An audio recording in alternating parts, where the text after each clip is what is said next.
we're so excited to have you with us.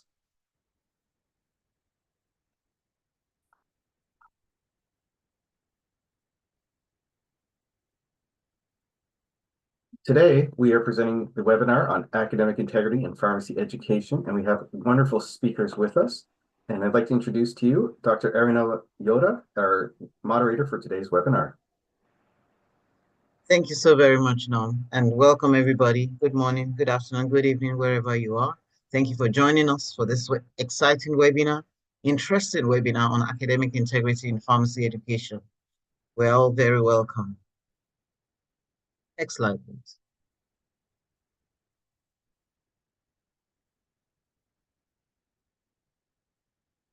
So our main speaker and chair for this event is Norm Fenn, Clinical Associate Professor in the Manchester University College of Health Professions, Nursing and Pharmacy in the United States.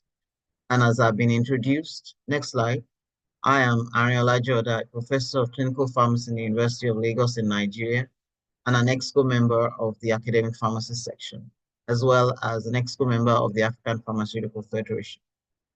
A few announcements.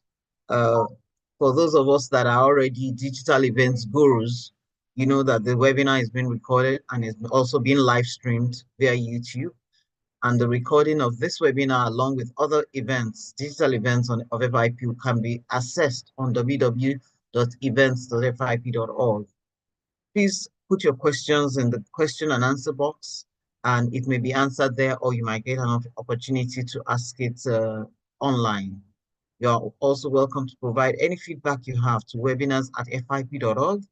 And if you are not yet a member of FIP or not yet a member of the Academic Pharmacy section, you are very welcome to join us. You can find the link on the FIP web membership site. Next slide, please.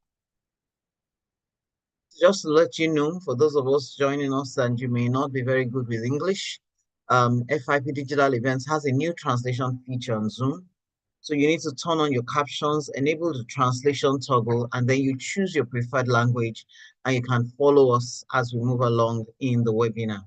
So this makes FIP webinars even more attractive for all of us around the world.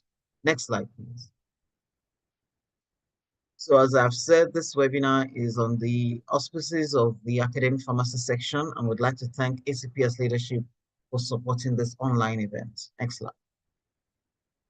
So in today's program, we're going to be looking at perceptions of academic integrity in pharmacy education, incidents of academic integrity in pharmacy education, interventions to address academic integrity, AI is the new song that we're all singing, academic integrity in pharmacy education. And then we're going to have a very robust panel discussion and, of course, questions and answers. Next slide. So our learning objectives for today include to describe the global prevalence of academic integrity issues in pharmacy education, list strategies to mitigate or influence academic integrity behaviors, as well as discuss the influence of AI technology on academic dishonesty in pharmacy education. Next slide. So I've introduced Norm, who is our main speaker. Go on, please.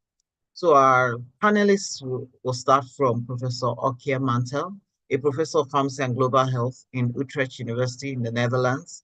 She's also an FIP Academic Pharmacy section EXCO member. You're welcome, Aukje. Next slide. We also have with us Betty Chaar, an associate professor and chair. Dr. Betty Chaar is an associate professor and chair of the Professionalism Committee in the University of Sydney, Australia. Is also chair of the FIP Ethics Advisory Committee. You're very welcome, Betty.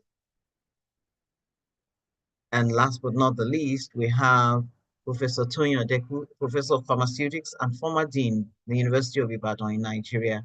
You're very welcome.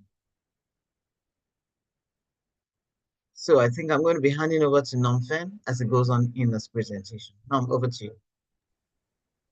Thank you so much, Dr. Joda. And welcome, everybody. Thank you so much for joining us, whatever time zone you're in. For me, it's very early, so very excited to talk to you, everybody, about academic integrity. And I think it's really important that we start with the definitions of both academic integrity and academic dishonesty, as they are used relatively interchangeably but they don't quite mean exactly the same thing. So academic integrity really relies around the honest and ethical approaches and behaviors that are exhibited in academic activities specific to academic integrity. And so it's that commitment that we demonstrate as academicians that we are honest and ethical in all the practices that we do. Now, academic dishonesty is any kind of violation or contradiction to those honest and ethical practices and behaviors that ultimately leads to harmful or negative behaviors. And this is including things like cheating, plagiarism, and fraud, not to mention other examples like collusion, sabotage, and even self-plagiarism. So academic integrity is not a new issue. It's been around for thousands of years. In fact, some of the first documented cases involved civil exams back in early China around 2,000 years ago. Even when the penalties were quite severe, including death, these behaviors still existed. And as long as universities have been around, I'm pretty sure academic integrity was one of the first challenges that were encountered. And it's not a new thing by any means, but it's still a very prevalent and common issue that we deal with as academicians. Coming to the 20th century, for example, looking at high school literature. So there was a study that came out and looked at about a third of high school students that had admitted to cheating back in 1969, which for some of us may not feel like it's that long ago, even though it's been, 50 some years. But that incidence more than doubled within a 30-year period to more than 2/3 of high school students admitting to cheating in 1999. And this isn't just high school. I mean, we start with this in elementary school and junior high as we build up through secondary education.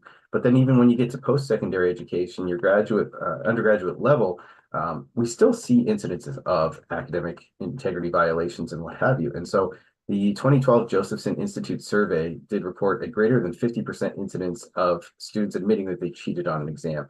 And then almost 3/4 of students had also reported copying an assignment from somebody. And these incidences are even higher nowadays in the 2000s, where more than 60% of college students have admitted to cheating. Recently, there's a comparison of information from the 1940s where cheating incidences were around 20%, and now it's upwards towards 75 to 98% of engagement in academic dishonesty. So it's still a really endemic problem within education. And health professionals in particular should not be excused from this. In fact, we should be held to the highest ethical and moral standards. We are taking care of patients. We have patients' lives in our hands. We take care of people, and we are trying to better care for everybody in the world. And in looking at health professionals, we are globally among the most trusted individuals when it comes to taking care of people. Our opinions are heard, valued, and appreciated. And within the United States, there was a Gallup poll that was conducted in 2024. And historically, health professions have been among the top categories. And if you look at the list here, the only one that's not a health category is engineers. And even still, you can have argument there that that can involve health engineers, such as bioengineering and what have you. And so nurses, veterinarians, dentists, physicians, pharmacists, we are all considered to be among the most trusted professions. And we need to make sure that that's always held in high regard and that we are meeting those high expectations from our peers and our public. But even with these high ethical standards, we still see great incidences of academic integrity violations and what have you. So dentists, which are on the Gallup poll is the fourth most trusted profession in the United States, there was a study that came out of the Journal of Dental Education 2016 by Graham and colleagues that documented cheating incidences had increased in dental schools threefold from 1998 to 2015. So even within a 20-year period, that incidence had increased dramatically.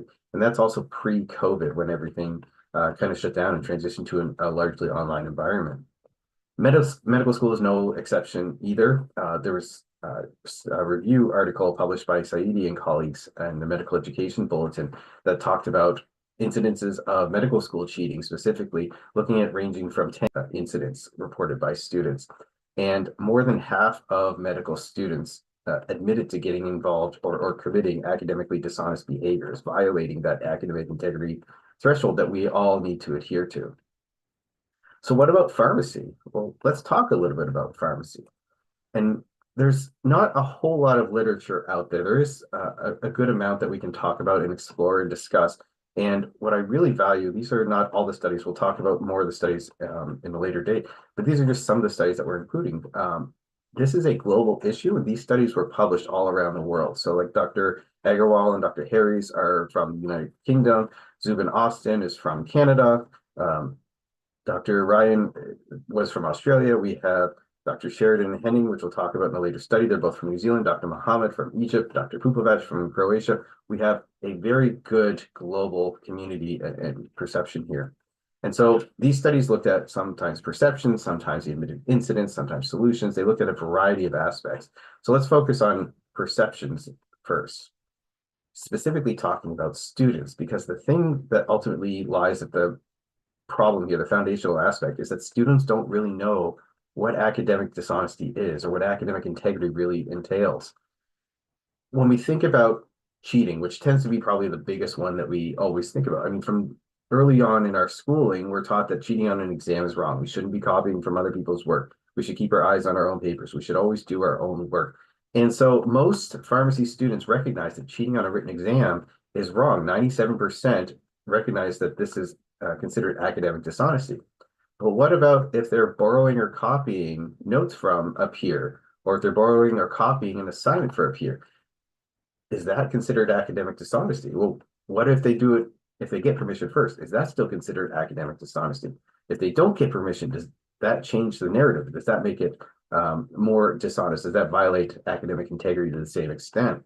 And so in looking at these notes, students who borrowed notes or copied notes or an assignment, on average viewed that as academic dishonesty to a median of 70%. But if they didn't have permission, then that number went up much higher to 92% of a perception.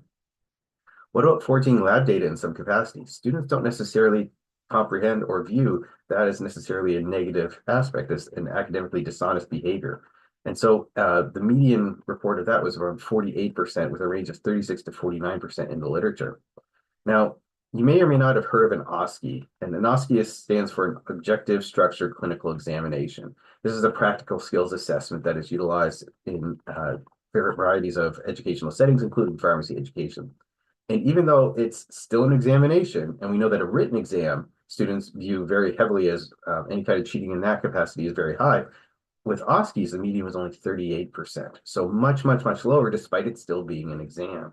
Students just don't necessarily view that as a negative behavior, as a violation of academic integrity. Other categories that we can talk about, including sharing classwork with a lower class, where they're getting notes, the assignments, things like that. And there's varying perceptions on that as well, with a median of 42% of students recognizing that as an academically dishonest behavior.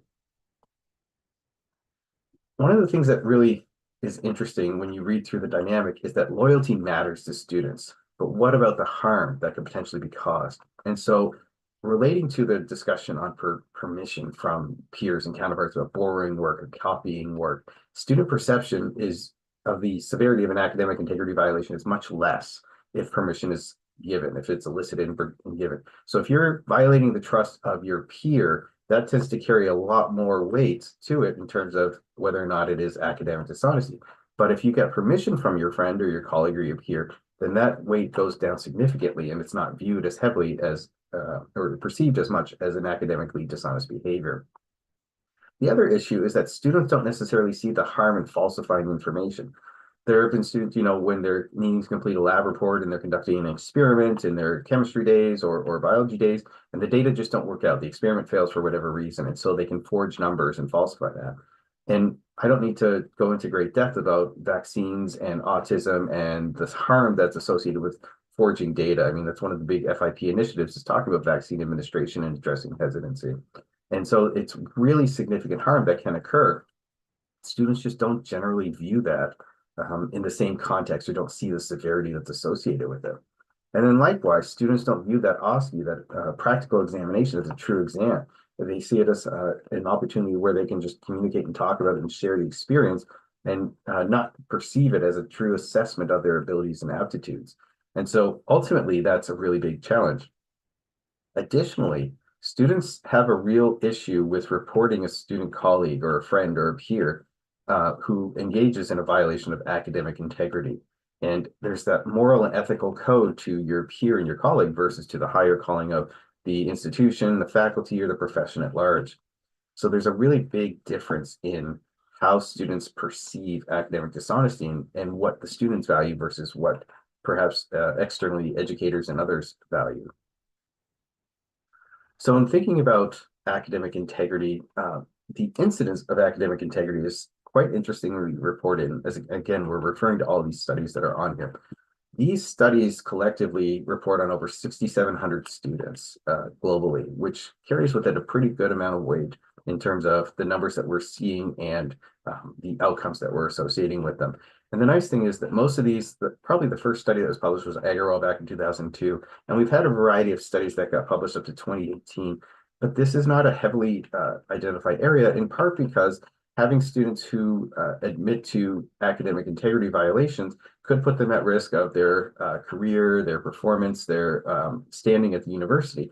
And so to study this material is quite difficult. Oftentimes it requires anonymous reporting and also some kind of reward system for just even responding, even though the responses can still remain anonymous. So thinking about how often do students engage, and they've admitted to engaging in academic dishonest behaviors, it's ranged anywhere from 10 to 90% globally. So a study from 2010 from Whitley and colleagues reported an incidence of 10.3%. So about 1 out of every 10 students had admitted to being engaging in some kind of violation of academic integrity. Whereas some of the other studies, like Zubin Austin's study from Canada, reported upwards of 90 to greater than 90%. And so that range is quite significant. And, you know, I think 10% is probably relatively low. And I think 90% might be, depending on understanding and the context of which categories are we referring to, that might be a little bit elevated. But all things considered, it's more likely that many of our students are engaging in some capacity of academically dishonest behavior, depending on how it's categorized. Right? We already talked about how students perceive cheating on a written exam in some fashion as academically dishonest behavior. And so the incidence of reported actually cheating on an exam was only about 3%.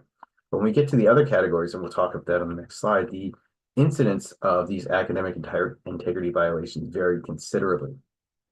The other one that I think is relatively important to recognize is that falsifying data, almost half of the surveyed pharmacy students that were asked about engaging in academic dishonesty reportedly falsified data in some capacity, whether it was on a lab report or some other document. And so it's a really significant concern for those of us in the field that we need to get that out of our system as much as possible. So the problem with academic dishonesty is that we have both perception and we have admitted incidents. And the thing is, perception doesn't always equal behavior. So again, kind of tying on to the cheating on an exam, if we look at the perception column in the middle versus the incidence column on the right, we see that generally speaking, and these are all median numbers with the provided ranges of reports, 97% of the surveyed students said that cheating on an exam is wrong and only 3% engaged in that. So that's a really nice balance between 97% students say this is bad, which means 97% of students, roughly speaking, don't engage in this behavior. Similarly, we see with falsifying data, our incidences between 48 to 49% say this is an issue, that they would perceive falsifying the information as an academically dishonest behavior. And that ranged from anywhere from 22 to 70%, which isn't as high as we might hope to see, because we know that maintaining the integrity of the data is paramount to having good, successful, quality science work published and documented to help advance the profession. And so with 48% saying that it's an academically dishonest behavior, we had about 49% as a median engaging in this. And again, these ranges are quite wide, seeing anywhere from 3 to 83% of students admitting to falsifying data in some capacity, whether it's on an assignment or a lab report or what have you. Borrowing and copying work, 70% of students view that as academically dishonest behavior. Again, the ranges are pretty significant because this is encapsulating both those who had permission and those who did not have permission, as well as assignments, notes, or copying information from the internet without a citation. Likewise, the incidence was much lower, but again, those ranges are pretty mirror image when we're talking about how frequently is this occurring. And depending on the study, we had ranges from 5 to 96% of students admitting to engaging in this kind of action. When it comes to sharing classwork, we had 42% who viewed that as an academically dishonest behavior, and almost 70% had engaged in this kind of endeavor. And then finally, again, cheating on that Aukje, that practical exam, only 38% perceive that as academically dishonest behavior, with, again, a really significant range. And then 31% on average reported to engage or had done that behavior before. But again, that range is anywhere from 8 to 85%. So really significant numbers and quite a diverse range. That's relatively difficult to interpret and apply in a lot of settings. So why are students engaging in these kinds of behavior? Well, predominantly it relies around their self-interest or self-preservation, right? For whatever reason, they are thinking that they are not going to be successful on their own, or they're not going to be as successful as they could be with this, with the approach that they've taken previously. And so ultimately they're going to conduct some kind of behavior or action that is going to ultimately, ideally, give them a leg up, even though it's not going to be an earned leg up. Students could have poor time management, poor organizational skills that leads to them not having the ability to adequately prepare for the assessment or the project or the work, whatever it may be. There might be a significant fear of failure, whether that's individualized or family-based, and so they need to be successful.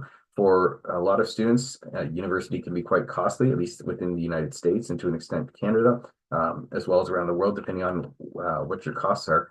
And so there's a financial penalty to not being successful. And so that fear of failure may also be driven by external factors, not just societal, but also financial.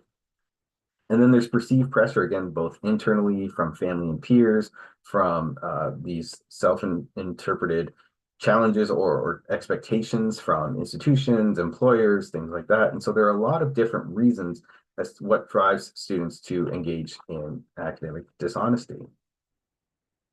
Probably one of the most interesting and foundational aspects of what drives people to behave in a certain way is the theory of planned behavior, which was created by Utrecht, who is a social psychologist. He created this model that involves three different categories: your attitudes, subjective norms, and your perceived behavioral controls.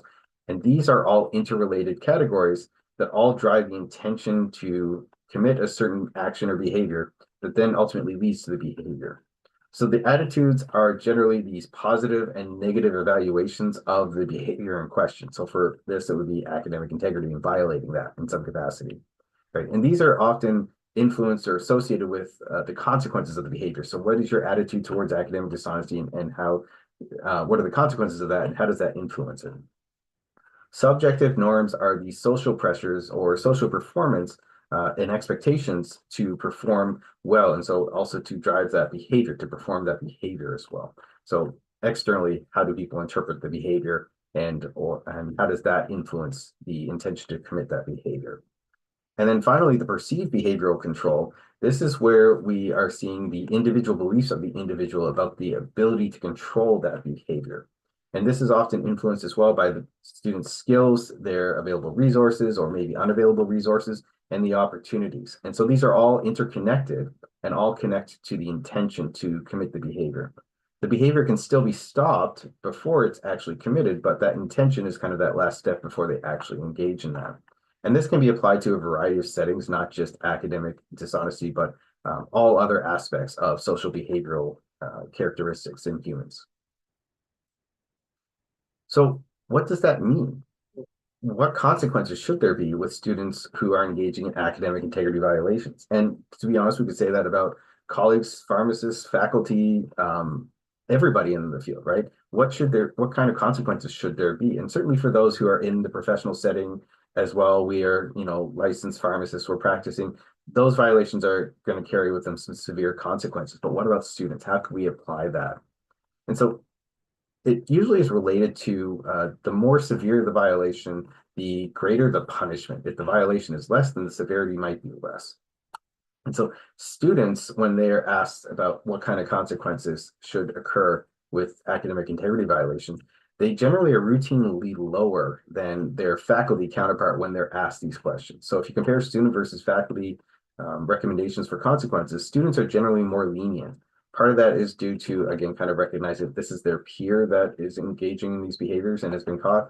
Part of it might just be the comfort level with the expectations and the experience in these behaviors. Sometimes the frequency of occurrence should also be considered. So some say, a first-time offender, you could throw the book at them. Some say the first time might be a better time to intervene and maybe not have so severe consequences versus somebody who's a repeat offender who has 2, 3, 4 kind of incidences that should carry more severe penalties with it. And descriptions of penalties within the literature include warnings, educational opportunities, so taking a student aside and providing some context in why this behavior is wrong and why it cannot continue. We can have failures of assignments, either a 0 on an assignment or an exam. We can have failure, perhaps even removal from a course. We can have referral to an administrator or maybe a school panel that's higher up to address any of the consequences or penalties.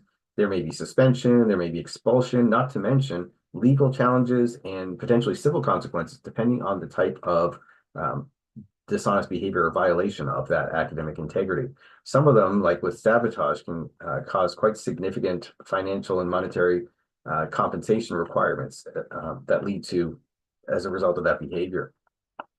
There's a lot of really great debate in the literature as well as the greater academic community about the consequences of these violations, and both at the institutional level, the faculty level, as well as the national and international levels, and how it's perceived. And certainly, it's a very interesting debate that we could have later on in this talk about what are the structures in other countries and how do they manifest and what is done about them. Some think it really needs to be severe consequences that are a really strong deterrent. Some might think it's less severe consequences and more learning opportunities. And what's the balance? Where are we going to see here? And what about faculty? How do faculty perceive academic dishonesty? What do faculty think about it? So there was a study that was performed in the United States. It was a 52-item survey sent to 129 schools of or pharmacy programs within the United States, of which they had a 97% school response rate. And what was really nice was that the study was almost 800 respondees who were faculty from an assistant professor level all the way up to dean level and everything in between. The investigators found that most faculty perceived that academic dishonesty was an issue at their institution and in general, but they also felt that it was handled reasonably well at their institution. The interesting fact, though, was that a lot of faculty reported that it's difficult and frustrating to report academic dishonesty, oftentimes because the burden of proof is so heavy. And even if you do have that burden of proof, you have sufficient proof to demonstrate that a violation of academic integrity occurred, ultimately, that doesn't necessarily mean that the punishment will still go through, that the process will still go through due to variety or various policies and procedures, as well as the process, right? And so ultimately what a lot of faculty respondents wanted was increased transparency on how these academically dishonest behaviors and discretions are handled. And then also, what are the consequences from that? Like, can you share de-identified information with faculty, perhaps even with students, so that you increase that transparency within this program so that everybody is on the same page with what an example is of academic dishonesty, what the penalty was, what the process was, and what the outcomes were. Similarly, providing education to students, because again, they don't just recognize what academic dishonesty truly is or what a violation of academic integrity might look like. Providing them with this education really could be of significant value and prevent or mitigate academic integrity violations in the future. And one of the key points that kind of come out with this difficulty and frustrating to report academic dishonesty, is that it's not unique to pharmacy. It's demonstrated everywhere. There was a study that came out in 2018 in the medical literature talking about professionalism issues, and that's not necessarily the same topic as academic violations, but something we have to deal with as professionals and in our training of students. And what they found is that there are a lot of barriers to submitting these claims for these infractions, whether it's the process and not being completely clear on that, whether it's the facts and having a he said, she said, or she said kind of discussion, right? So we need to have evidence on that, as well as what impact can it be on the learner. But probably the most telling out of all of the information that they pulled was that it's very time consuming. And I'm sure we can all connect with this.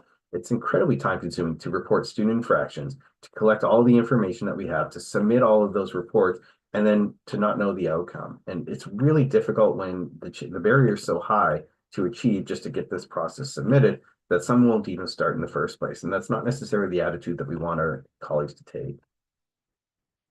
So when we're talking about strategies to address academic integrity, there are three facets that we really need to think about, at least within academic education or academic pharmacy. We need to involve the students, we need to involve faculty, and we need to involve this institution. And it's a three-pronged attack that we have to have buy-in from all three groups. So when we talk about faculty strategies, what can we do as educators to help mitigate or reduce violations of academic integrity?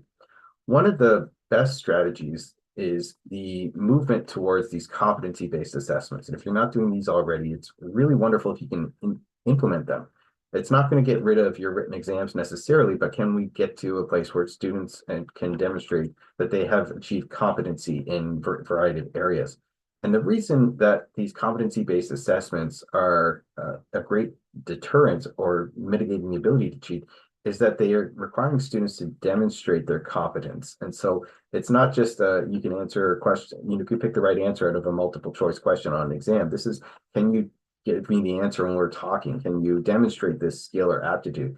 Can you walk me through a patient case to explain this? Can you walk me through the chemical process of how, one bond breaks and another bond joins, and the structures of of the various chemicals and drugs that we talk about? It's also really important that faculty change their test questions routinely. There was a study performed by Adam Persky and colleagues that looked at the ability of students to regurgitate or recreate an exam within 48 hours of taking them. They did this for 2 exams. What they found was that students can recreate 90% of that exam within 48 hours, and most often can come up with both the correct answer and at least one wrong answer for each one of those questions.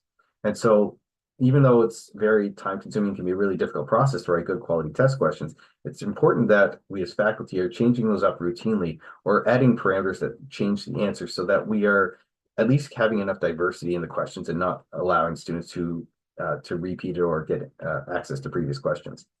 And then finally, as faculty, we should be mentors to our students, and we can mentor our students not just in personal life and professional life, but also with their skills and abilities.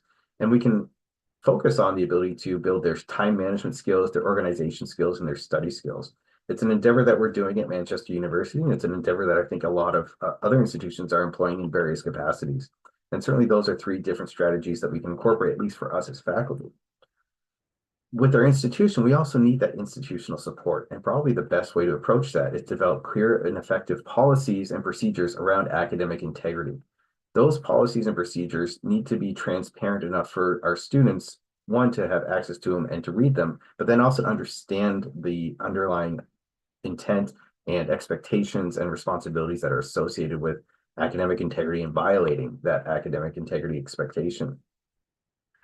Enhancing and maintaining transparency, as I mentioned, sharing the experiences of the institution without names, without any kind of information that identifies students and violates any kind of, protection code for students, like for the United States with FERPA. We want to make sure that everybody is on the same page with academic integrity, what it means to the university, and what it means if you violate academic integrity. So making sure that everybody's on the same page, that everybody's clear on the expectations, the roles, and responsibility. And then also making sure that the institution consistently applies that policy.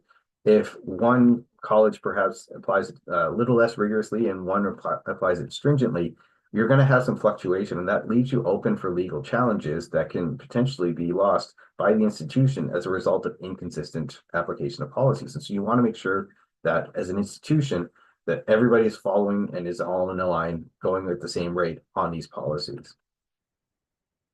Student strategies, perhaps the most significant one, is providing them with educational interventions. We've all heard from very early on that cheating is wrong, but what about all these other behaviors?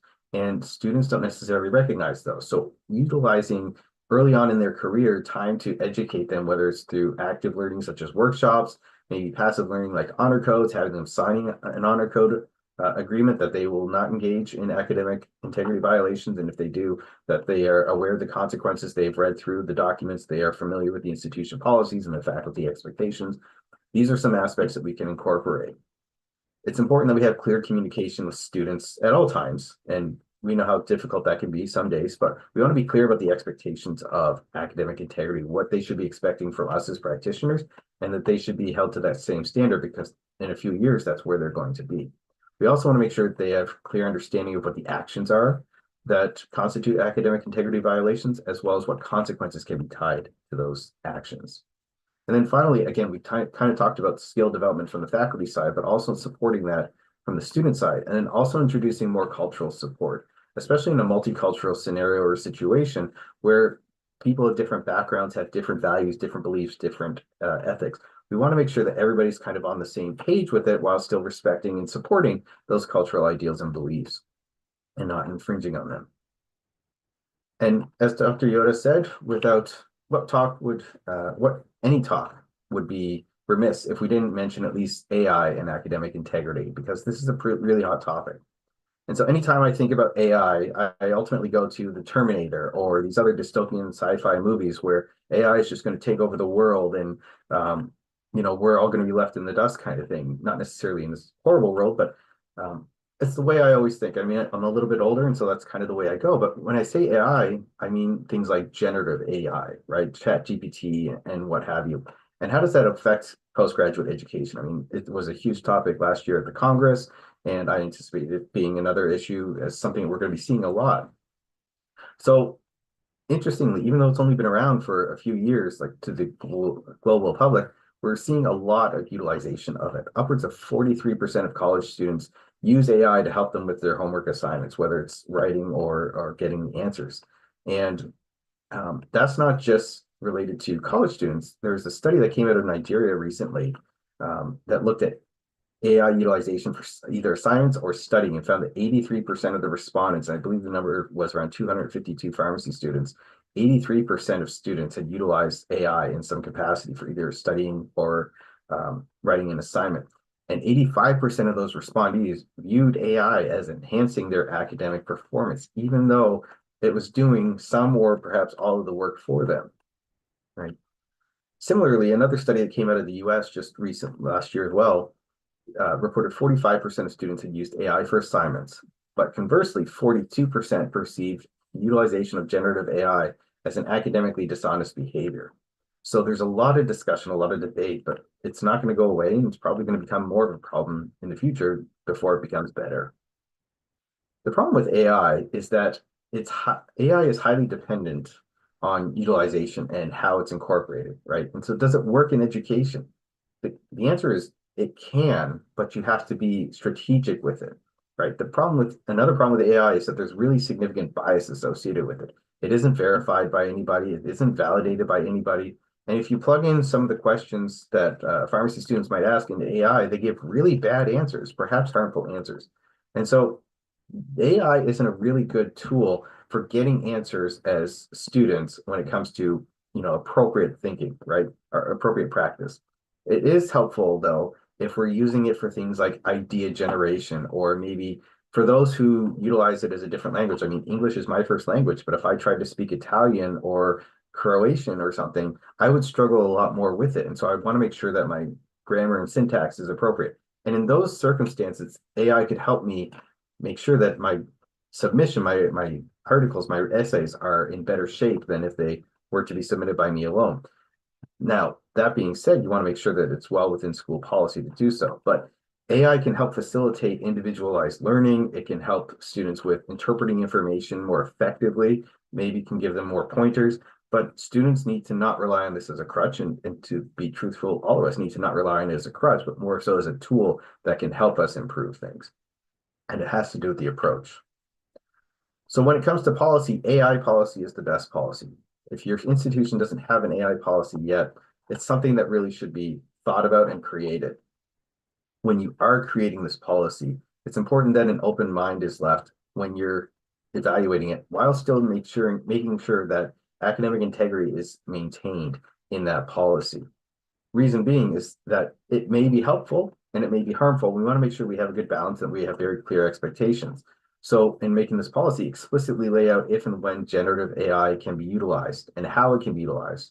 And if it's not supposed to be utilized, be specific on when and how it cannot be utilized. So for instance, within our courses, we are allowing AI to be utilized with writing an assignment to help offset that, but they have to have an original written assignment first before they apply it into AI and document about that. Versus if they're writing a case, we want them to write it all up by hand. They can't use AI. They're not supposed to use AI. You want to make sure if you're talking about specifying specific general generative AI sources. So ChatGPT is probably the most common one. Google has Gemini, Microsoft has Copilot. There are a lot of other ones out there. You may want to specify which AI bot can be utilized and which AI programs cannot be utilized. That might enable you to fact check or review some of the responses if there's any kind of question. It's also important that faculty are trained on the utilization of generative AI and also how to recognize what looks like what comes from generative AI. Sometimes it's easy, so students will just copy and paste, and the font is different, the formatting's different. It's an image that they screenshotted and plugged into their assignment. Sometimes it's overt like that, and sometimes it's quite subtle. And so faculty need to be educated on that and recognize it.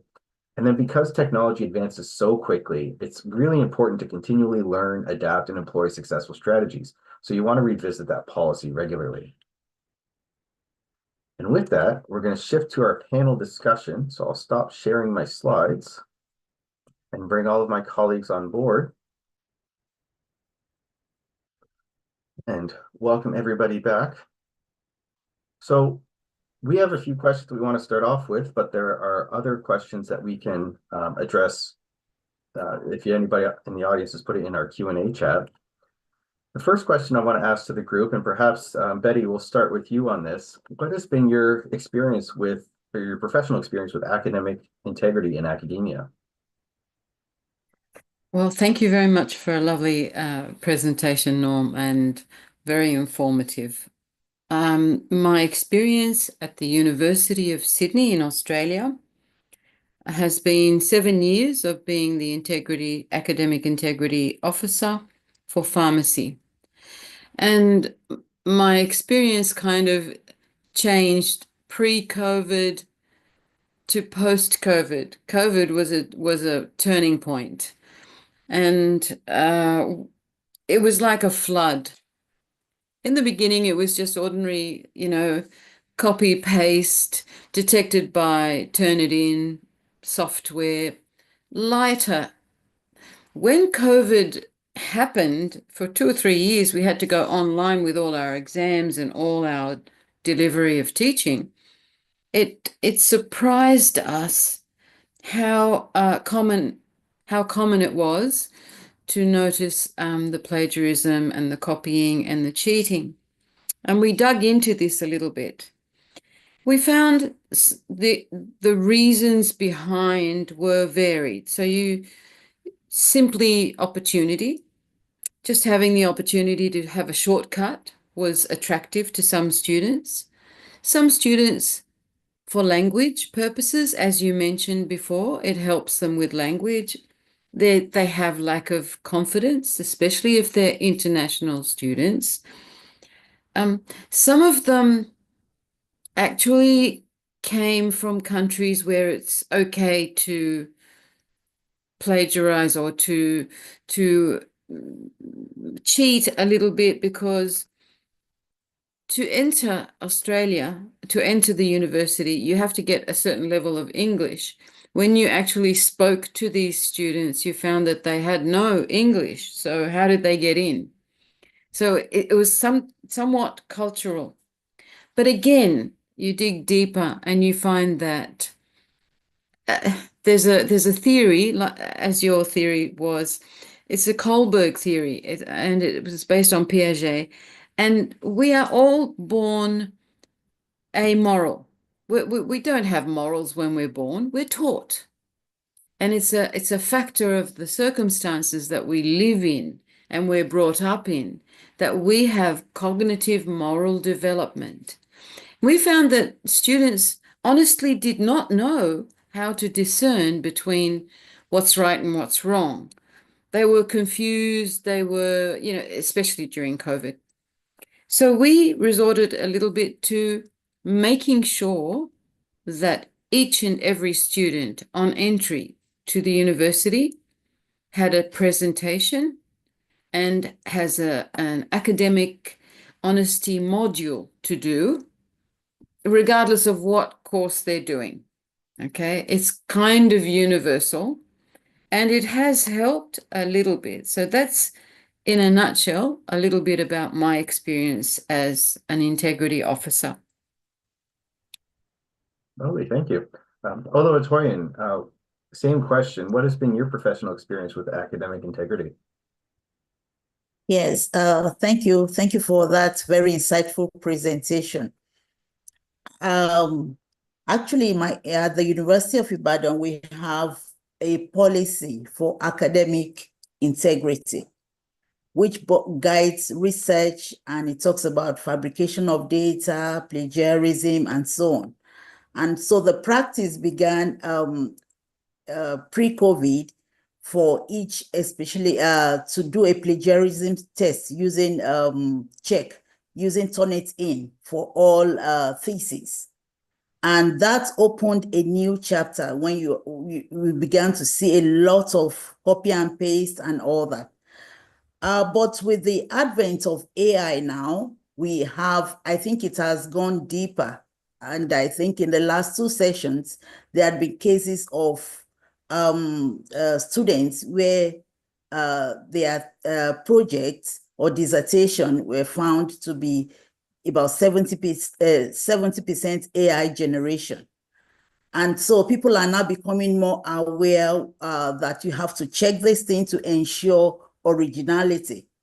And that's why someone mentioned the fact that is AI cheating, it can become when you have, when it is unethical, when you have to over-rely on it and use it. And I think it's something, because technology keeps advancing, I think it's something we have to really come out with clear policies. And I agree with Betty, having clear education for people to know what is the norm, what is right and what is wrong. For instance, in my university now, because of the academic dishonesty, there's that sense of you have an idea of what is right and wrong. The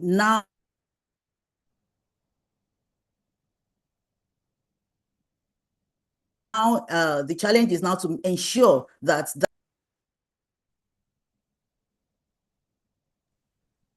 You're muted, man.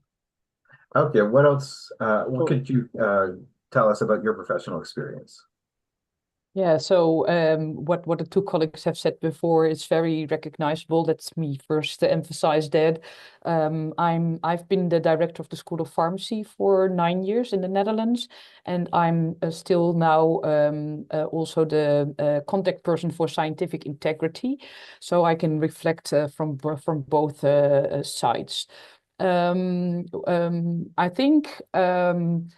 A few reflections that add to what has been said is that some things are clearly, of course, let's say, dishonest. For example, cheating on an exam. During COVID, when we did also in the beginning part of our exams online, we had proctoring. And one of the things that really was an issue at that point in time, and I'm not sure if that's specifically for Europe, but there were a lot of issues around the privacy of students. So actually proctoring is something that we kind of abandoned. So as soon as it was possible, we did testing back at the campus. It was basically the only activity we did at campus because there's also this balance between the students' privacy and what you can do from home. So I wanted to stress that. I think when it comes to plagiarism and fraud, my observation is that students often do not, or at least mention and say that they don't know what can and cannot be done. So, for example, they have a quote. No, they don't have a quote. So they say, I used a reference. But they don't understand that even if you use a reference, that you have to either do it as a quote and be very clear that this is a quote, or that you still write it in your own way, in your own words, and then have the reference. So I think it definitely also needs discussion with students. Students really need to understand what it is, what you can and cannot do, and using Turnitin, original, whatever you use, has been very helpful. And even sometimes almost last year students, sometimes you encounter bits and pieces where you think, this is still picked up, and I always discuss that with my students. I mean, if it's really like 70, 80%, then you would report it to the Board of Examiners. But if not, I think it's also important to create an atmosphere where you can discuss this in class, also with students, and see what is acceptable, yes and no, and how you can do it better.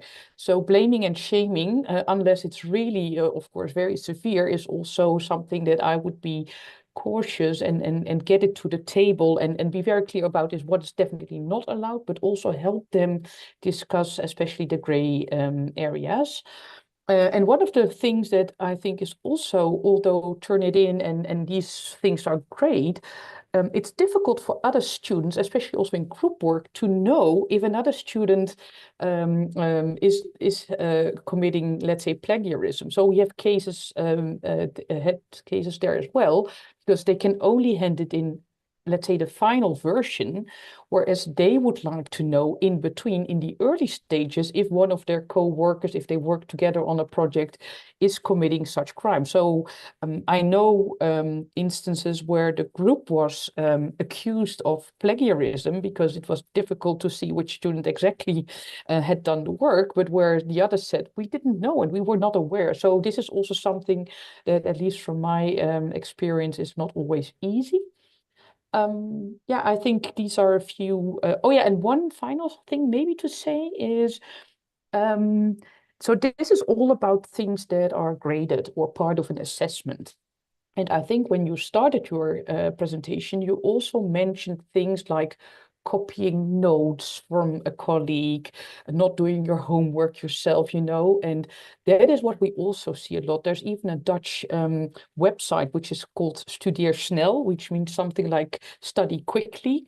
And what you can find is for in-class assignments that are not graded but are meant to stimulate student thinking, that all the answers are there. And there's two issues with that. Of course, first of all, the students who copy it don't get that learning experience. So this is what we try to discuss with them. The other thing is that actually the question is whether in itself, the fact that you as a student put up your notes there, and sometimes they are also putting up our slides, for example, so where we have more IP rights there. And often this is, at least we can't see which student did that. So that's an issue that we try to discuss with the hosts of this website, is why do you accept students to anonymously post things on this website? So that's another discussion we now start in our pharmacy school for students to understand that this is also unethical behavior. I really appreciate the point on intellectual property, something that I wasn't terribly aware of as a student and not realizing the value and the weight that it carries. So I appreciate that thought. Arinola, same question to you. What's been your experience? Okay, thank you, Norm, and thanks for the very insightful presentation. As the presentation was going on, I remembered when some experiences I had when I just started in the faculty. At the time, the faculty had quite very few lecturers. So by the time some of us came in, the faculty increased from, my department increased from like 3, 4 lecturers actively involved in grading assignments and lab reports to like 7 or 8 at that time. I think so students were used to, oh, some of these assignments will not be graded. Nobody's going to look at it because the work is just too much anyway. So they carry that into the fact that, oh, there are now more people involved, and so more people dedicated to some of these things. So I remember the first practical I gave students at that time, and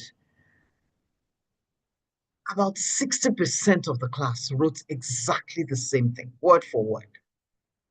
Then another 20%, like they were in a group, they copied themselves within that group. But 60% copied themselves verbatim.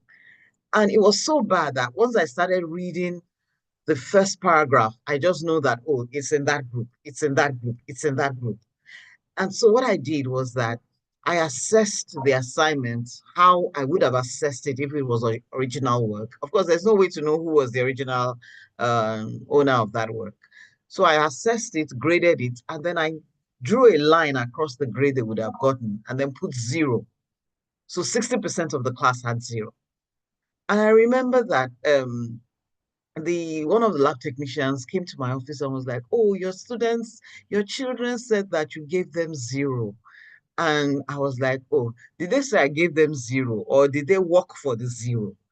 So I go to the next lab, and I'm like, "Okay, so I understand that you guys are complaining. So if anybody that feels that they do not deserve the 0 I gave them should come, let's discuss it." Of course, nobody came forward because they knew what they did. It was so bad. And I used to think, there's some things you experience and you think, "Oh, it's only my students that do this." And then you talk to some other lecturers and you find out that, "Oh, it's not only me. I'm not the only one experiencing it." Some of them copied so badly that your group did paracetamol, somebody else's group worked on metronidazole, and you dubbed the work of the metronidazole person, including their reagents and everything, without any thought that somebody was going to look at it. Somebody asked in the Q&A section that are supervisors sometimes to blame. And I think the way supervisors are sometimes to blame is that when we don't give the assessment accurately, when we ourselves do not do what we should do so that these students know that we know what they are doing. When we do that, we encourage them in the bad behavior. And it becomes, it's something that, as Norm said, some of them don't even realize that it's something that they're doing that is wrong because nobody's calling them to it. I like the fact that we need to have education around integrity issues, and how this may come about may be something that we'll be learning as we go forward. Thank you very much. Thank you. You reminded me of a time when I was a TA in a lab course, and I had a student submit a photocopied lab report and Oh, said wow. that was her own. She wrote her name on top of it, but it was very interesting. Okay, you have your hand up.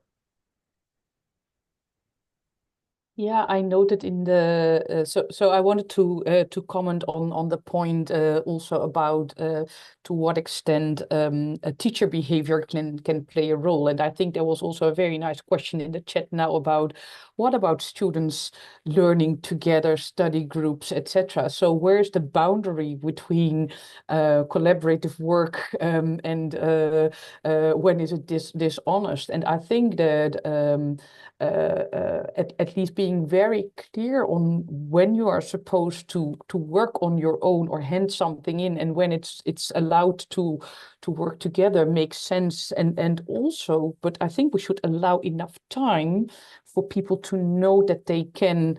Well, I'm not sure that fail is the right wording, but I think the data fabrication that you mentioned in lab is a nice example where if you can only progress to the next assignment if you have a perfect whatever thing in analytics.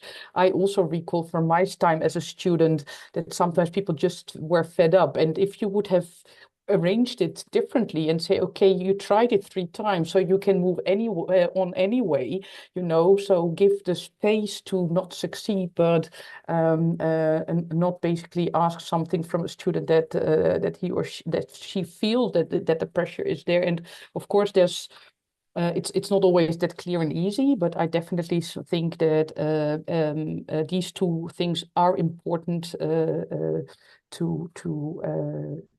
these questions. Absolutely. Thank you for the perspective. So I guess another question, and this is probably, we've already half answered it, I think, but what do you guys interpret is the biggest challenge or barrier to mitigating these academic integrity issues? Given that we've all experienced our fair share of it, I'm curious to know what you guys think is the biggest barrier or challenge. And I think, Oluwatoyin, maybe we'll start with you on that question. I think, thank you for that question. I think the biggest challenge is number one, the knowledge of knowing what is right and wrong. I know it has been alluded to.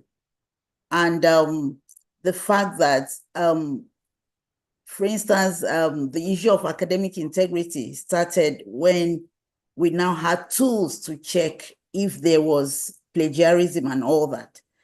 And the pressure of having to deliver, even as an academic, you want to publish papers, you want to do that, we'll see some people cutting some corners. We've had cases where even some academic staff were found to be guilty of self-plagiarism and even plagiarizing others' work. And it was at that point when the university became aware in my university that this is common. And some people did not even know what it was. So the pressure to deliver, pressure to publish, have some people even slicing, what they call salami slicing, breaking up their papers and all that. So that in an attempt to do that, we'll find them trying to cut corners and being able to get more and more papers. And then we have a system that is performance driven. You are only evaluated by what you can generate. Okay. University now came out with a policy, and then they had to do a lot of sensitization. So in other words, we have to try, even as academics, we have to balance the knowledge and, of course, the pressure to produce scholarly work, to produce research, to produce publication, and even the pressure for our students to really know what is right and wrong, being able to discern, and also to know how to navigate. And we have to be careful so that we do not undermine critical thinking abilities of students. I think in your presentation, you alluded to having practice-based questions rather than the students having to produce exactly what you have given them. So I think how we can, one of the things we can do is to try as much as possible to give enough education for people to know what is right and wrong, and then encourage the development of the critical thinking abilities of the students, so that they can at least know what to do in the case with their studies. And then we should be able to provide enough resources for them to really understand the subject. And of course, we should give the encouragement. And importantly, I think mentorship is also important, because mentorship will help the student to develop. And if they know how their own mentors have been able to navigate through the challenges, they are also likely to be encouraged to do the same. So I think mentorship is critical in ensuring academic integrity in academia. Thank you. Thank you. Betty, you have a unique position being in the chair of the professionalism group. What do you think has been or is the biggest challenge or barrier with addressing academic integrity violations? That is such a big question. I think our biggest challenge is just the speed of the technology, just the advancement that's running ahead of us, and we're trying to catch up. I know from my university, the first reaction to AI was, no, definitely this is cheating, but that's all changed, and it's changed within maybe a couple of months. It hasn't taken long before they realize this is something that we have to embrace in some way, rather than, hammer it away. It's not going to go away. And we've all accepted that now. And we've accepted the fact that there are ways and there are conditions that we can impose on students to use technology. And I mean, of course, AI. But there could be something different tomorrow. AI might be outdated, within a few months or a year or so.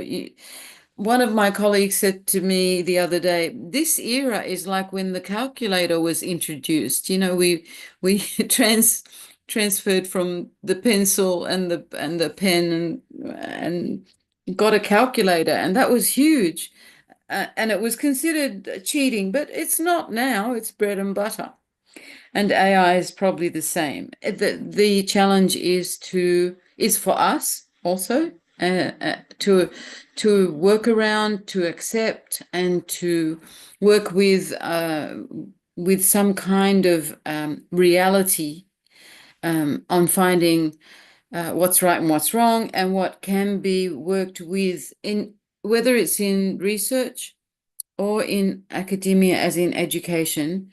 Both can accommodate AI, but there has to be clear rules. And I guess that's our biggest challenge. I'm just answering the question. There's a lot to say. There is. I appreciate that. Absolutely. Arinola, what do you think might be the biggest barrier or challenge? I think the biggest challenge for me would be the thought. I think the thought behind many students thinking that, well, they're one up on the system, or they're one up on their lecturers, that they are smart enough to be able to do this, and nobody can actually get them, nobody can hold them accountable.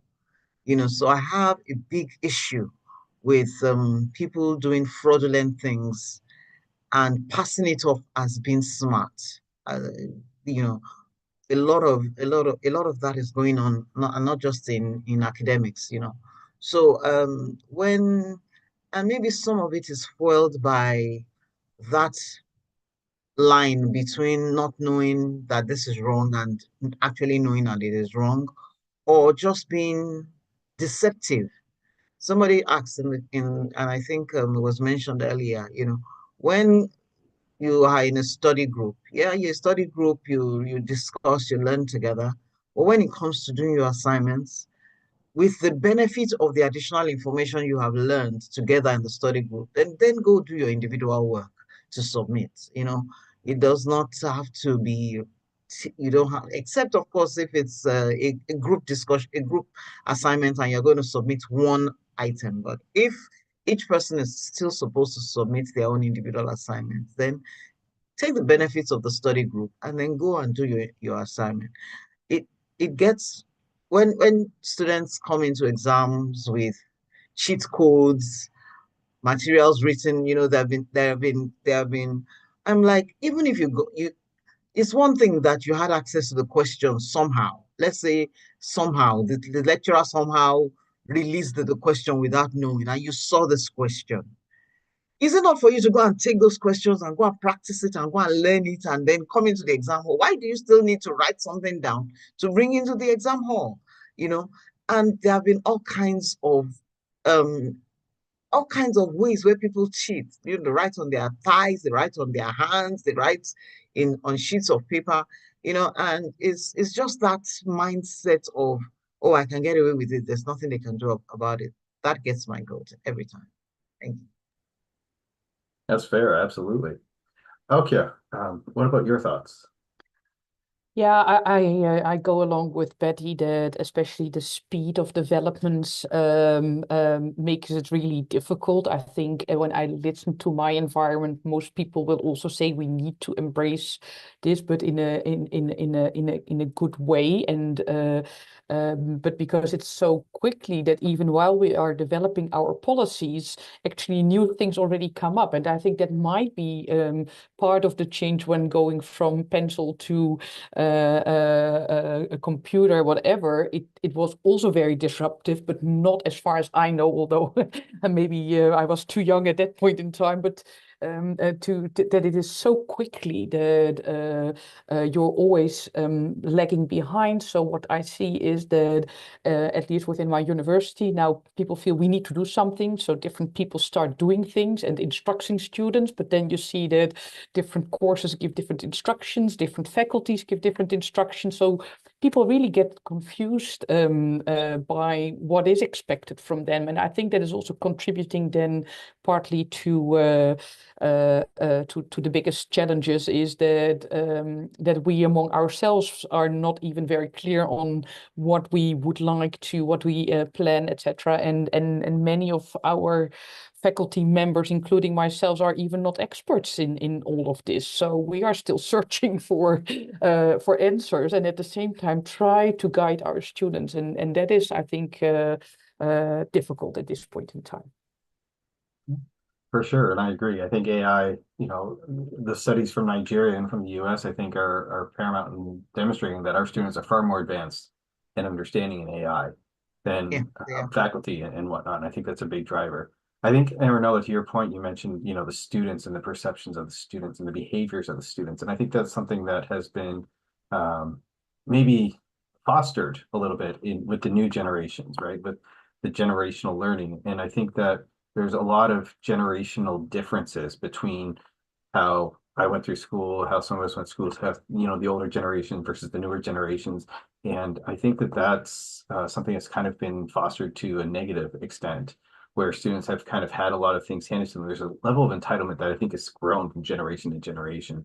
And it's kind of an expectation, like, to your point, Arinola, when you gave all the students 0 and they're like, I don't deserve a 0. And it's like, whose work is this? And nobody comes forward because they know, they expect that you should just hand it to them. And, within the US, we have a doctorate program, and I'm like, I'm not going to hand you a doctorate. I'm going to push you for that. And so I think that generational learning and addressing the newer generations is also going to be a really big challenge in addition to AI, because now they're going to grow up with this and have so much more expectations and understanding. So speaking of AI, I'm curious, do any of you have an institutional or practice-based policy on AI utilization, on academic integrity? And if so, what does that look like? How did it come about? What did you do with it? Aukje, maybe any idea on that?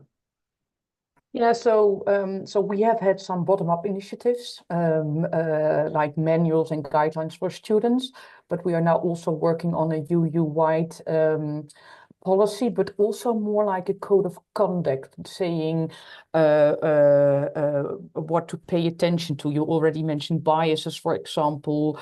Some software will be allowed, some will not be allowed, also because of privacy issues. So what happens to the data?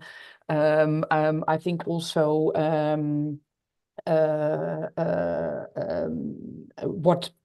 what colleagues are used to allow AI for. So at my school, we are not allowed to use AI for grading student work, for example. So that's interesting as well.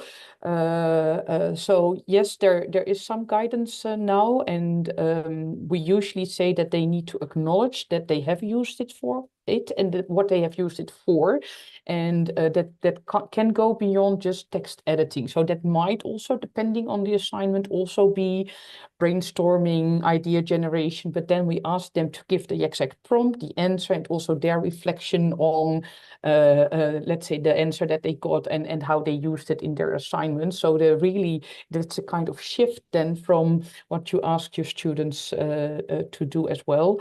And I think one of the other things that is definitely helpful and where we also have some guidance is what you said, Norm, the Aukje type of assignment competency. So we are now considering for an essay that we've always asked students to write about digital health care.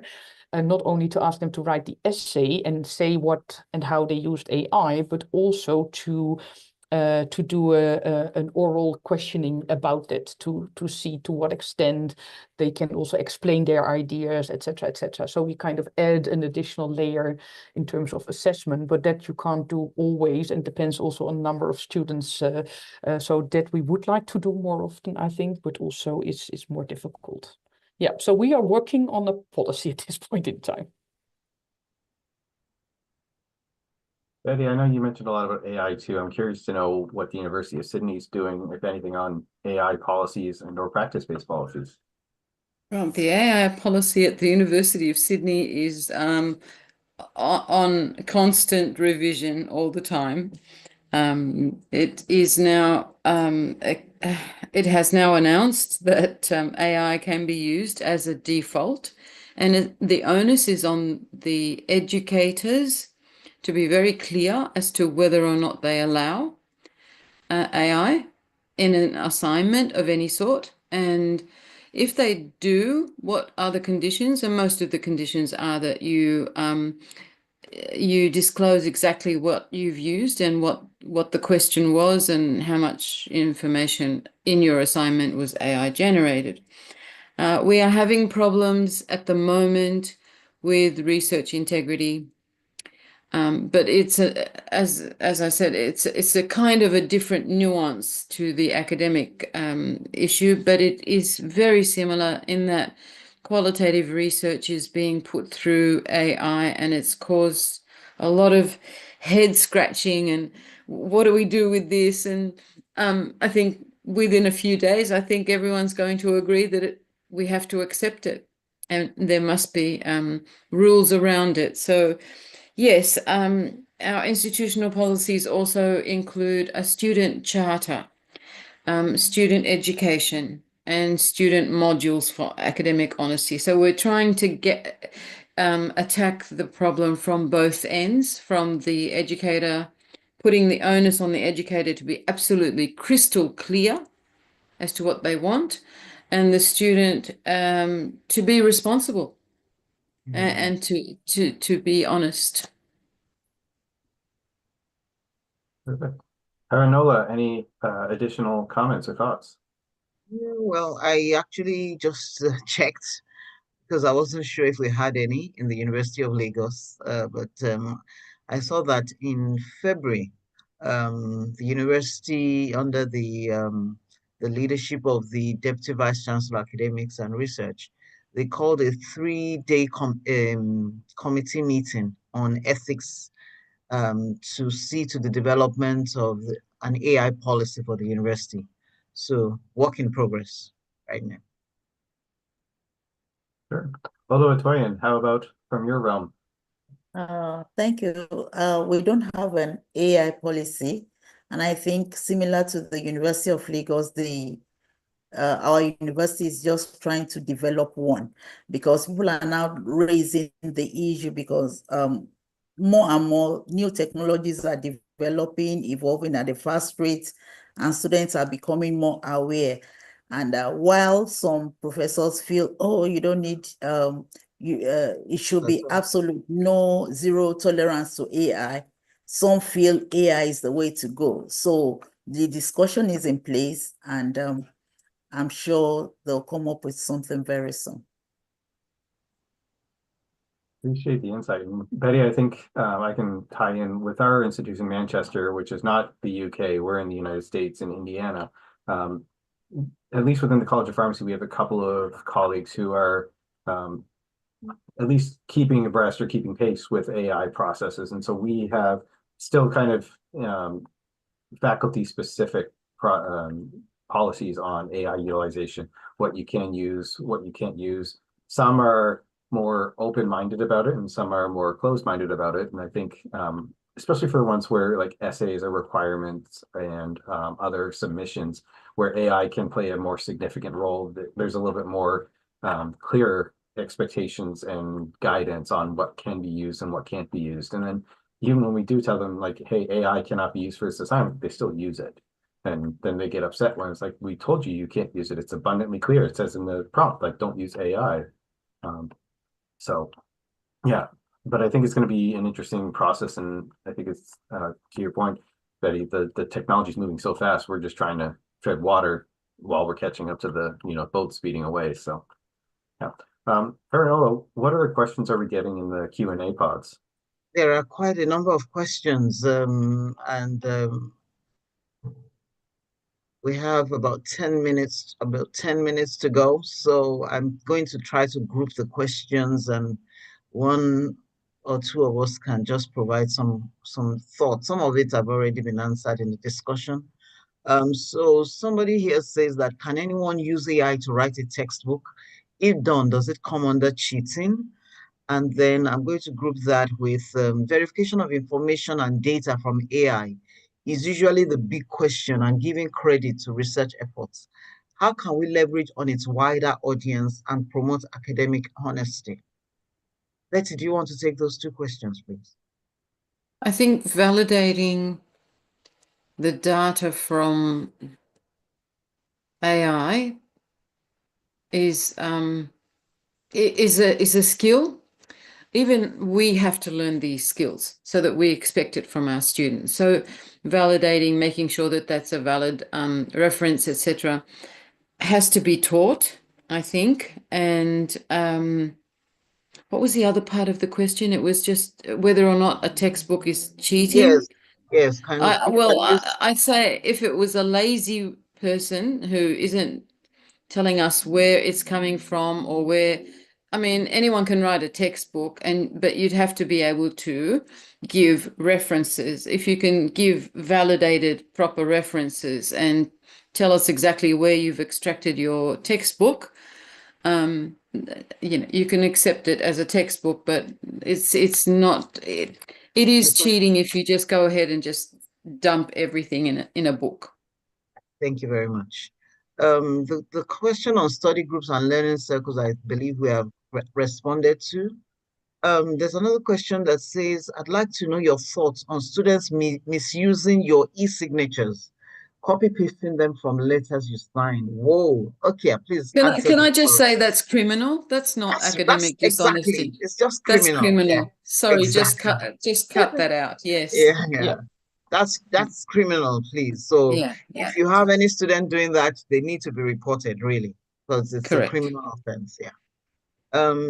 What do you do in case of some academic environments where reporting such academic dishonesty disposes the observer to life-threatening situations? Whoa. Anybody wants to take that? Well, you do have to protect yourself, don't you? Yeah. So if there's no cover for you as what they call it now, whistleblower, then you may want to report anonymously. But anonymous reporting, I'm not sure how much traction it will get.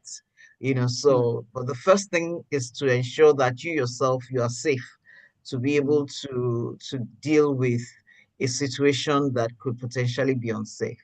So life-threatening situations, then please be careful. I think kind of to a point with that too, what makes it life-threatening, and is there a way to mitigate or remove the life-threatening aspect where it's still, there might be severe harm, but not necessarily life-threatening? Can you mitigate some of that in the first place, right? I agree wholeheartedly that safety is paramount. We need to address that.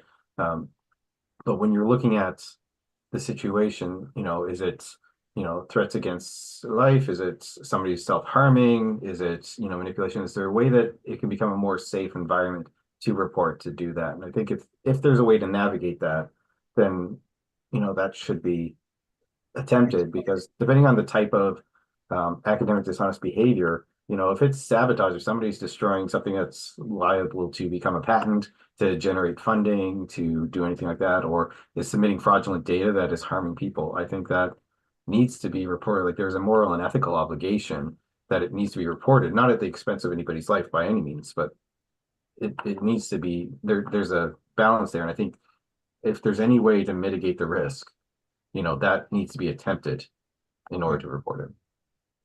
And that could be done anonymously. Yeah. Okay, just to make these comments, I think that's why there needs to be an institutional policy in place, so that it's not like you as a person, but the violation is against a certain policy, then it can be handled that way. But honestly, you have to, of course, try to protect yourself, prevent harm. But I think we also, as academics, have the moral obligation. If not, such practices will continue to expand, it will spread, and manifest. It will continue to grow. Thank you. Thank you very much. Many parts of this question have been answered, but I'll just quickly go through. Using generative AI in pharmacy assignments, is it cheating or innovation? Is AI a threat to academic honesty or a tool for academic growth? Should AI literacy be considered a core skill for future pharmacists?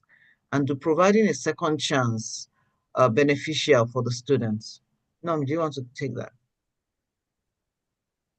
Sure. So I think answers to questions 1 and 2 are yes. Is it cheating or innovation? It depends on the context. I agree wholeheartedly. I think there's opportunities for innovation, and I think there are very clearly overt experiences with cheating that have been demonstrated with AI. Likewise, I think it is a threat to academic integrity, but I also think it could be an opportunity for growth. And, like we've alluded to earlier and throughout, it's so new and it's adapting so quickly that I don't know that we have the full breadth. I don't think we have a really good grip on it. I think there's opportunities for both. And, Betty used the calculator as a great example. In the 1950s and 60s, the calculator took up an entire room, and now it's on your phone. And it's just a little program. So I think AI literacy as a core skill for future pharmacists is an interesting take. I think probably, again, the students are going to be growing up with this through junior high and high school and undergraduate. So I think they're probably going to have a stronger understanding of it. I'd say it should be a core skill for faculty, something that we need to explore, especially those that are very unfamiliar with or unroutinely utilize these services. And then when it comes to second chances, I mean, I'm a very kind of firm instructor, and it's kind of my paternal approach too. I teach my students like I teach my kids. I'm always willing to give a second chance if they're repentant of it, if they're not sad that they got caught, but upset that they did this and they know better. And so I think contextually, yes, I would give a second chance, but third and fourth and fifth are much harder asks for me. All right, thank you very much. Should we be redefining teaching and learning again in the face of the advances in technology? If teaching and learning is largely based on regurgitating content to the teacher, as is the case in most African countries, should there not be a rethink of how we incorporate technology and focus on the real value of teaching and learning? Can I attempt that one? I think the answer is yes. As Norm said, the answer is yes. We will have to change our ways. We will. And it's like moving the Titanic. But eventually we will need to change our teaching methods, and things will change. The delivery of education is changing. Our lecturing is changing, our recording is changing, but we are trying to keep up with the times, and the times are running really fast. So, yeah. Thank you. How do we train students and researchers to use AI ethically in academic work? Brief statement from somebody. We have 3 minutes to go. Okay, you want to take that? It's about accountability. Yeah, go ahead, please. Yeah. So I think this is something that you should not do along the lines during a regular course. This really requires let's say, attention in the program. And of course, it can be integrated in the course, but this is something where you need to discuss, sit together, etc. In the Netherlands, the Erasmus University has developed a dilemma game, for example, and that is what we use in our student class. So there's now, I think 100 dilemmas. Some are more on scientific integrity, but it is also about some of the issues that we have here. It's not about the using of the signature, because I also feel we need to very much clarify to students what is not allowed at all. But it's especially the gray areas and using time to really sit together to discuss, to provide norms and standards and have them accountable indeed is something that I think is very important that we should do. Thank you very much. Thank you so very much, all our panelists. Norm, over to you, back to the slides. Yes, thank you. Thank you all for a great discussion, and thank you for the great questions from the audience. Really appreciate that. So sorry. Momentito as I get back to sharing my screen. There we go. Just to close everything out, academic integrity, it remains one of the most fundamental issues that we see in pharmacy education. In addition to trying to teach students and help them and get them to the professional aspect and develop their clinical knowledge, it still remains a challenge that we are dealing with. Not surprisingly, generative AI and other technological advancements, these are continuing to go, and we need to anticipate those and evaluate them and look at how they impact education. And I think we're, a lot of us are trying to do that. It's a monumental task, and it's a mountain we got to cross. And then finally, strategies to mitigate academic integrity violations. These require buy-ins by all parties to be successful. If you get faculty and students, but not the institution, it's not going to work. If you get students and institution and your faculty don't buy in, it's not going to work. And likewise, if you don't get the students to buy in, it's not going to work. So everybody has to buy in. We have to have that so that we're moving in a united direction. So with that, thank you all for joining us. We do have future FIP events. You can check those out at events.fip.org. We are very much appreciative of your attendance and participation. If you haven't done so already or haven't heard of this, well, hopefully you hear of it now. The 83rd FIP World Congress of Pharmacy is in Copenhagen, Denmark, and it's going to be an amazing time. We hope to see many of you there. With that, thank you all for joining us. We really appreciate it, and best of luck with your experiences and future encounters. Thank you very much.